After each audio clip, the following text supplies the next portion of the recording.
Baka nauwi na siya pala, ganito pala to kalala. Kita mo naman na napala, paano ko hindi ko ginawa? Yung iba din makahalata, malaki na anak kataya. Marami na pwede mawala, kaya hindi na pwede pabaya. Hindi pwede puro mamaya, baka sa huli mamaya. Totoo na parang himala, nagsimula sa iba pa tiningala. Matagal ka din na ka napakadago, madi-mada pa yung kalidad na kanya pinabahan. Na marami pa nagdududa, purong kilos ang inuuna. Nakita mo na mumunga, tumutubo na. Pakarami ko nakukuha, pero di ka rin nalulula.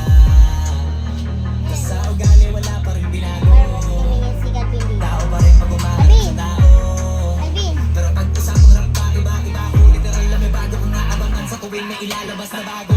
Yun ang ginawang pambawi, sa nakikinig palagi, para mas lalo sila ganahan. Di yung mga bago ko hanapin, yung iba naman na bababawan. Pero di na para atupagin, di kasi nila makunawaan. Naibulo sa pupin na malalim, kahit pa paano naman naganap ako paunti. Kaya gumalaw ng pino, hindi maitatanggi. Iba di na laking mangke, pilami-hunting-hunting. Sa galing na malayo ko tinga, naging kambing. Sa dami ng hinahin, ako tayo, pwede makalain malaking ganting. Yung iba na